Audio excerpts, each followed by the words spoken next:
Assalamualaikum warahmatullahi wabarakatuh. Alhamdulillahirabbil alamin. Nahmaduhu wa nasta'inuhu wa nastaghfiruh wa na'udzu billahi min syururi anfusina wa min sayyiati a'malina. May yahdihillahu fala mudhillalah wa may yudlil fala hadiyalah. Asyhadu an la ilaha illallah wahdahu la syarikalah wa asyhadu anna Muhammadan abduhu wa rasuluhu la nabiyya ba'dah. Allahumma salli wa sallim ala nabiyina Muhammad wa ala alihi wa ashabihi ajma'in, amma ba'du. Qala Allah ta'ala a'udzu billahi minasyaitonir rajim. Ya ayyuhan nasu taqu rabbakumul ladzi khalaqakum min nafsin wahidah wa khalaqa minha zawjaha wa batha minhuma rijalan katsiran wa nisaa'a wattaqullaha alladzi tasaaluna bihi wal arham innallaha kana 'alaikum raqiba. Amma ba'du. Bapak-bapak, ibu-ibu, hadirin wal hadirat jamaah subuh Masjid Az-Zakirin rahimani wa rahimakumullah. Puji dan syukur marilah bersama-sama kembali kita panjatkan kehadirat Allah Subhanahu wa taala atas limpahan segala nikmat dan karunia-Nya jualah, sehingga pada kesempatan di hari ini bertepatan tanggal 27 Rabiul Akhir 1445 Hijriah, kita masih diberikan oleh Allah Subhanahu wa taala kesehatan atau juga keafiatan. Terlebih lagi adalah keadaan kita yang begitu tenang, aman, berbeda dengan saudara-saudara kita yang ada di tanah Palestina. Tetapi tidaklah menyurutkan semangat mereka di dalam mengamalkan ajaran-ajaran Islam. Bahkan ketika kemarin mereka melaksanakan sholat Jumat, mereka dijaga ketat oleh tentara Zionis Israel. Mau sholat saja, mau sholat Jumat saja, mereka diserang oleh Zionis Israel. Tapi tidak menyurutkan semangat mereka untuk mengamalkan ajaran atau kewajiban mereka terhadap Allah Subhanahu wa taala.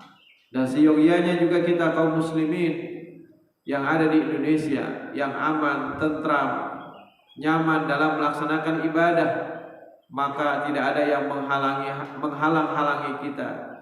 Maka mari sama-sama kita tingkatkan ibadah kita kepada Allah Subhanahu wa taala. Salawat dan salam semoga senantiasa tercurah kepada Nabi kita Muhammad sallallahu alaihi wasallam beserta keluarga, para sahabat, tabi'in serta pengikut beliau yang senantiasa istiqomah menjalankan sunnah-sunnah makbulahnya hingga akhir zaman. Pada kesempatan di subuh kali ini kita ingin membahas tentang materi ibadah sholat. Pertama adalah mengenai tempat yang dibolehkan bagi kita untuk melaksanakan ibadah sholat. Dalam hadis Nabi SAW disebutkan, al-ardu kulluha masjidun, yang namanya bumi, hamparan bumi, maka semuanya tempat di atas muka bumi ini semuanya adalah masjidun, masjid. Masjid di sini artinya apa? Tempat sujud, Pak. Masjid berasal dari kata sajada yasjudu. Nah, sajada yasjudu isim makannya, isim tempatnya adalah masjidun, tempat untuk sujud. Jadi semuanya baik sebenarnya tempat yang digunakan untuk sholat atau untuk sujud disebut dengan masjid. Jadi di wadah kita Indonesia Benarai, kalau tempatnya tidak digunakan sholat Jumat namanya musola atau langgar. Tapi kalau digunakan untuk sholat Jumat namanya masjid. Padahal sebenarnya semuanya tempat yang digunakan untuk sujud itu semuanya masjid, Pak. Maka itu di Arab sana kadada musola, kadada langgar, istilahnya yang ada semuanya adalah masjid. Besar atau kecilnya tempat itu semuanya disebut dengan masjid. Jadi memang beda istilah saja. Al-ardu kulluha masjidun kata Rasul. Semua tempat di hamparan bumi ini semuanya itu adalah boleh digunakan untuk sujud. Ada pengecualian apa? Illal maqbarah wal hammam. Yang tidak diperkenankan itu adalah sholat di toilet atau kamar mandi atau juga makbarah kuburan. Nah itu kada boleh Pak. Kecuali kalau kita sholat jenazah. Kalau sholat jenazah itu masih diperkenankan, misalnya ada anaknya yang terlambat mensolati ayah atau ibunya yang meninggal dunia karena mungkin anaknya di Jawa tidak mendapatkan tiket, lambat pulangnya. Pada saat sampai ke Banjarmasin misalnya, jenazah orang tuanya sudah dikebumikan atau sudah dikubur, maka pada saat itu dia boleh sholat di sisi kubur daripada ayahnya. Walaupun sebenarnya dari sisi hukum sholat jenazah fardu kifayah, apabila sudah ada yang melaksanakan maka yang lain terbebas daripada kewajiban. Jadi kalau misalnya sudah ada yang melaksanakan maka yang lain tidak terkena dosanya. Tapi kalau tidak ada yang melaksanakan maka semuanya akan terkena dosanya. Nah, jadi kalau sudah ada yang mensolati misalnya di sebuah masjid, ya sudah, sebenarnya itu sudah gugur. Tapi karena anak mungkin dia ingin sekali mensolati ayahnya, maka pada saat itu dia boleh berada di sisi kubur untuk mensolati jenazah orang tuanya. Nah jadi dalam hal ini pengecualian yang boleh dilakukan sholat di kubur itu adalah hanya sholat jenazah saja. Dan ini sesuai dengan apa yang tersebut dalam sebuah hadis Nabi SAW. Jadi suatu ketika Nabi kehilangan penyapu masjid. Jadi kata Nabi, mana wanita hitam? Jadi wanita ini memiliki kulit hitam. Mana wanita hitam yang biasa menyapu di masjid ini? Apa jawab para sahabat? Matat wahai Rasul, dia sudah meninggal dunia wahai Rasul beberapa hari yang lalu. Kemudian al-fala kuntum adzantumuni, kenapa kalian tidak mengabarkan kematiannya kepadaku kata Rasul. Maksudnya apa? Agar Rasul bisa mensolati. Kenapa kada dihabari, bahasa kitanya aku ya Rasul. Kemudian pada saat itu mereka mengira faka'annahum saggaru amroha. Oh, ini masalah kecil aja bahasanya. Kalau saja kita menghabari Rasul, kalau usah kita mengganggu Rasul, mungkin ini kita kawa menyelesaikan sendiri aja lah. Kita kawa mensolatinya, kita kawa memandikannya, mengapaninya, kemudian mensolatinya sendiri. Maksudnya itu kalau usah kita habari gitu Rasul. Mungkin anggapan para sahabat seperti itu, tapi Rasul ingin mensolatinya. Dulluni ala qabri, tunjukkan aku di mana kuburnya kata Rasul. Lalu Rasul SAW pun fasalla alaiha, mensolati jenazah wanita tersebut di atas kuburnya, maksudnya di tepi kuburnya, tetap menghadap ke arah kiblat. Tsumma qala, kemudian Nabi pun bersabda, inna hadhil kubur mamlu'atun zulmatun, sesungguhnya kubur itu adalah tempat yang sepi, tempat yang gelap. Kemudian wa inna Allah yunawwiruha lahum bisolati alaihim, dan Allah menerangi kubur wanita tadi dengan disebabkan doaku kata Rasul. Jadi karena aku memohon kepada Allah, akhirnya kuburnya itu diterangi oleh Allah Subhanahu wa taala. Jadi kubur itu tempat yang sepi, tempat yang gelap. Kita akan diantarkan dengan 3 hal. Pertama adalah oleh keluarga kita. Mungkin anak istri kita mengantarkan kita ke kubur. Yang kedua apa Pak? Dengan harta kita. Mungkin mobil kita juga mengantarkan ketika kita diantarkan ke kubur. Mobil-mobil kita mengantarkan juga. Tapi kita juga di atas ambulan. Biar sidin bisi Mercy Pak, biar sidin bisi Fortuner, tetap saja ketika jenazah sidin diantarkan ke kubur, sidin tidak naik Mercy itu, tapi sidin tetap naik ambulan. Yang naik Mercy siapa?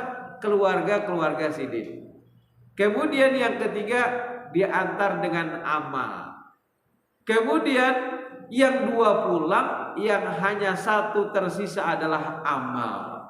Jadi yang istri pasti pulang. Buat apa kata istri menemani di kubur? Bahasanya aja sehidup semati, bahasa kitanya. Aku mencintaimu sehidup dan semati. Sekalinya ketika suaminya dimasukkan ke dalam kubur, tetap bini bulik juga. Atau sebaliknya ketika istri dimasukkan ke dalam kubur, walaupun suami mengatakan aku mencintaimu sehidup dan semati, tetap saja suami akan pulang ke rumah. Anak-anak akan pulang ke rumah, keluarga juga akan pulang ke rumah, meninggalkan kita sendirian di dalam kubur.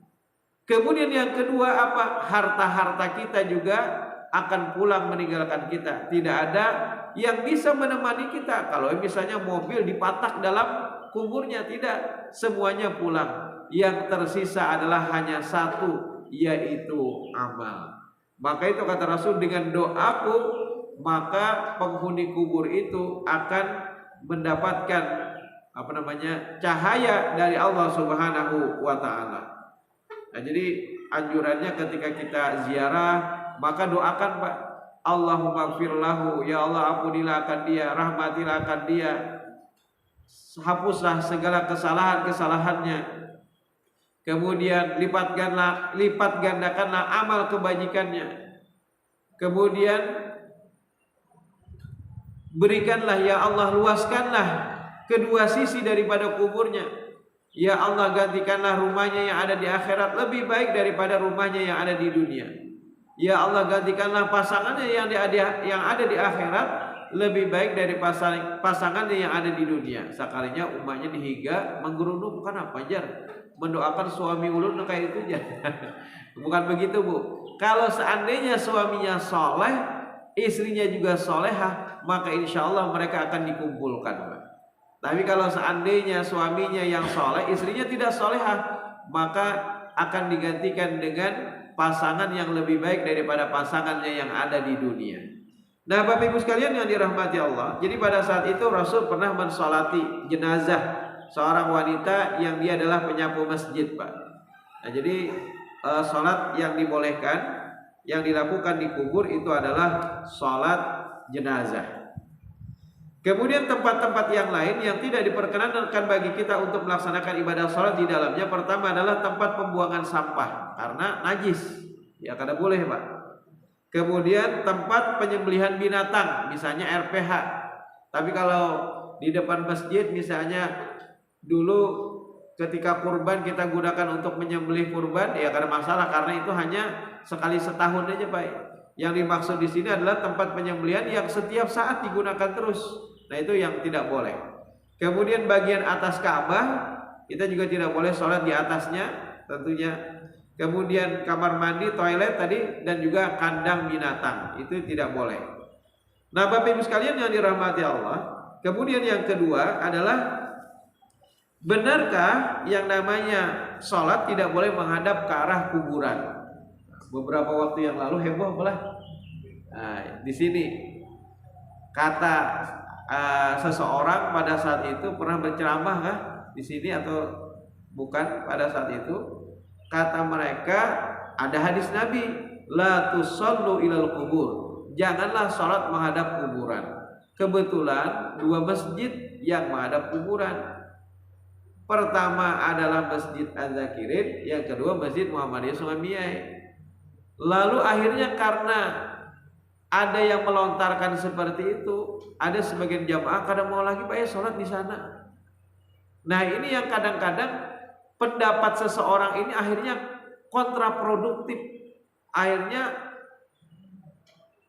disalahpahami oleh sebagian jamaah, dikira kada boleh sholat menghadap kuburan. Padahal maksud daripada hadis ini apa dulu? Nah ini yang mesti kita pahami secara komprehensif. Nah inilah yang dilakukan oleh majlis tarjih. Majlis tarjih itu bukan hanya memahami satu dua hadis lalu muncul hukum, tidak. Tetapi ketika ingin menukilkan hukum, maka kumpulkan hadis-hadis yang berkenaan dengan itu. Kemudian yang kedua juga adalah kita harus melihat yang namanya kita harus melihat yang namanya asbabul wurud misalnya, kalau itu berkenaan dengan hadis. Nah, jadi kalau Al-Quran itu asbabun nuzul, kalau hadis adalah asbabul wurud. Kalau Al-Quran asbabun nuzul, harus melihat juga apa sejarahnya, apa maknanya di balik itu. Nah, Bapak Ibu sekalian yang dirahmati Allah, jadi dulu dalam kebiasaan orang-orang Yahudi dan orang-orang yang Nasrani, mereka itu menjadikan kubur-kubur para nabi sebagai sesembahan. Nah itu. Jadi kubur-kubur para nabi mereka jadikan sebagai sesembahan. Lalu disebutkan dalam sebuah hadis Nabi sallallahu alaihi wasallam, laknatullah 'alal yahudi wan nasara ittakhadhu qubur anbiya'i masajida. Allah melaknat orang-orang Yahudi dan juga orang-orang Nasrani. Karena apa? Karena mereka menjadikan kubur-kubur nabi mereka sebagai tempat ibadah atau juga masjid. Nah, jadi kenapa Nabi mengatakan la tusallu ilal kubur? Jangan kalian salat menghadap kubur, tidak bisa dipahami secara tekstual ayat hadis ini. Pokoknya dikira yang masjidnya menghadap kubur itu lalu kada boleh, bukan seperti itu pemahamannya. Jadi sebenarnya pemahamannya itu adalah yang dilarang oleh Nabi kalau kita sholatnya adalah menyembah kepada kuburan. Nah itu sebenarnya. Jadi bukan menghadap kubur yang dimaksudkan hadis ini. Tapi yang dimaksudkan hadis ini adalah kalau seseorang sholat menghadap kubur tapi niatannya adalah untuk menyembah, untuk mengibadahi, nah baru itu terlarang, bahkan hukumnya syirik. Misalnya disembah-sembah kubur tersebut, mentang-mentang misalnya kubur nabi-nabi misalnya. Nah ini yang dilarang oleh Nabi. Jadi kebiasaan orang-orang Yahudi itulah dan orang-orang Nasrani itulah yang digambarkan oleh Nabi. Jangan sampai menimpa umat beliau, umat Nabi Muhammad SAW. Jadi Allah kata beliau melaknat orang-orang Yahudi dan juga orang-orang Nasrani yang menjadikan kubur-kubur para nabi mereka sebagai sesembahan. Itu yang pertama yang dilarang. Nah, yang kedua adalah bagaimana hukumnya jikalau kuburnya itu di luar masjid. Nah di luar masjid, misalnya di sebelah situ ada kuburan, dibuka lagi lah, dibuka ada juga. Nah, jadi kalau sudah di luar daripada area bangunan masjid dan juga kita tidak menyembah, maka hukumnya adalah boleh. Jadi hukumnya boleh saja, tidak mengapa. Gara-gara kemarin itu heboh beberapa tahun yang lalu di Masjid Muhammadiyah Sungai Mia itu timbul ada yang berpendapat bangun tembok lagi ya, menyusahkan panitia benar pengurus masjid membangun tembok pulang. Jadi kan usah Pak, sudah ada tembok masjid di sekitar kita dan bukan di area di dalam masjid. Jadi asalkan bukan di area di dalam masjid maka tidak mengapa. Jadi sudah di luar daripada area masjid, maksudnya sudah terhalang tembok dan segala macamnya. Apalagi bahari itu bahari itu di setiap masjid di mukanya, di halamannya pasti ada kuburan. Nah pasti ada kuburan di sekitar masjid bahari itu, di kampung-kampung. Kenapa aja? Jadi ada kuburan, nyaman menziarahi setiap Jumat. Tapi sayangnya masjid hanya digunakan untuk sholat Jumat, padahal masjid itu digunakan untuk sholat 5 waktu berjamaah.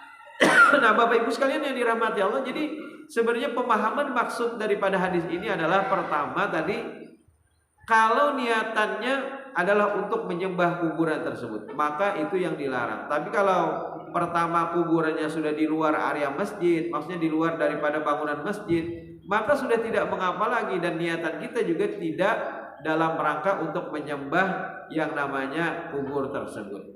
Nah yang ketiga adalah bagaimana kalau kubur itu misalnya masih di dalam masjid, di bagian samping atau belakang atau mungkin depan misalnya. Kalau memang kita tidak ada niatan untuk menyembah, kita sholat ya menghadap Allah, tapi kebetulan saja di masjid itu misalnya ada kuburan, maka hukum sholatnya masih dianggap sah. Tapi perbuatan tersebut makruh. Jadi kalau ada masih, kalau bisa dipindahkan bahasanya, daripada dalam masjid. Di luar mungkin kita pindahkan kuburannya. Kalau masih berada di area masjid, paling tidak hukumnya makruh.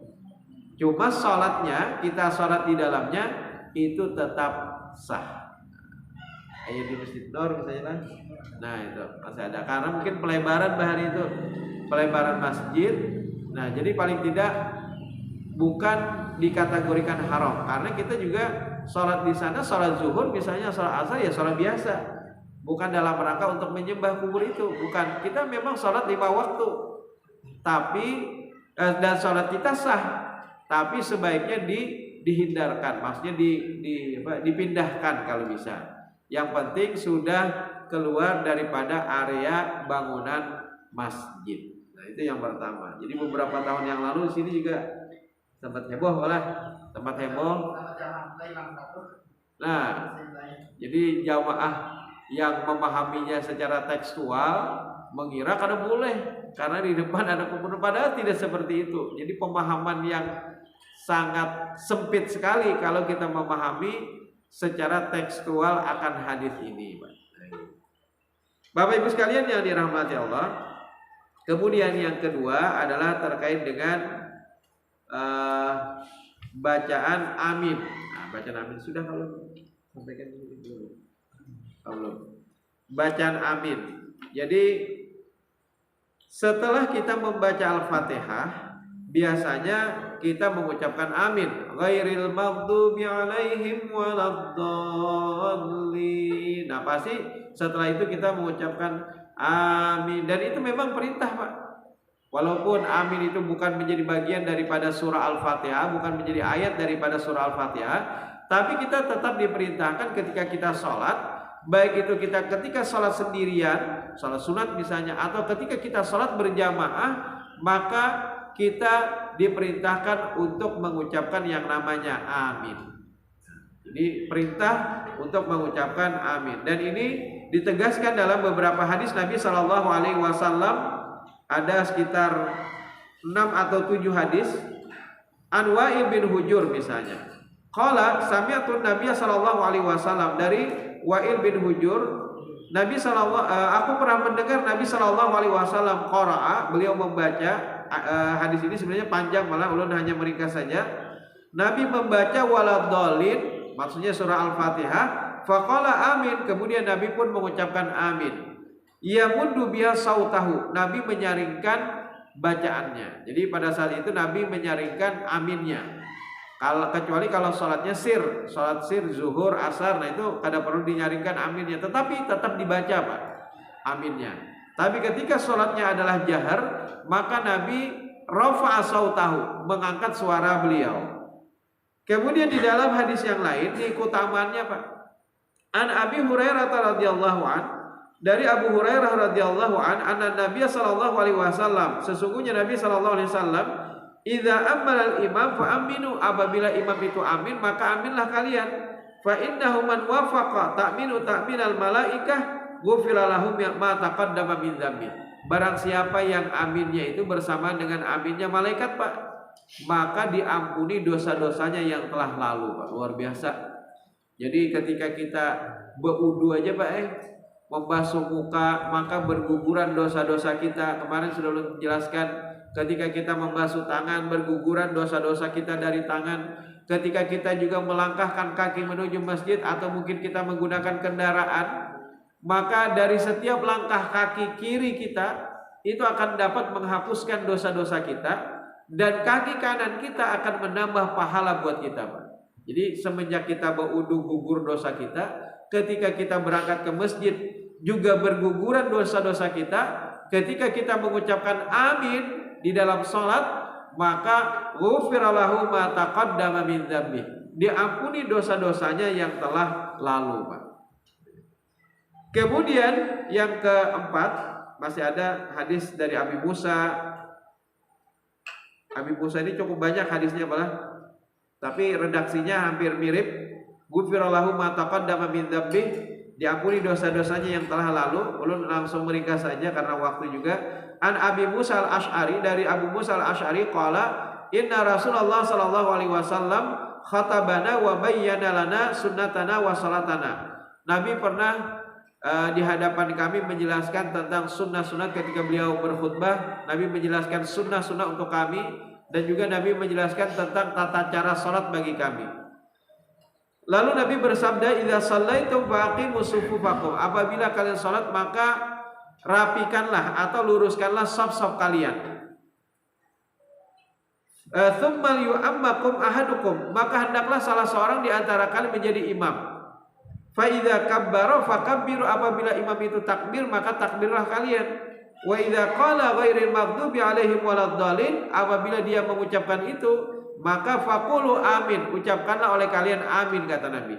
Yujibkumullah, maka niscaya Allah akan mengabulkan doa-doa kalian. Jadi surah Al-Fatihah itu ternyata Pak, itu sekomplit-komplitnya doa Pak. Jadi doa yang paling komplit itu ternyata ada dalam surah Al-Fatihah. Maka itu ketika kita mengucapkan amin setelah kita membaca suratul Fatihah, maka Allah akan kabulkan permintaan kita Pak.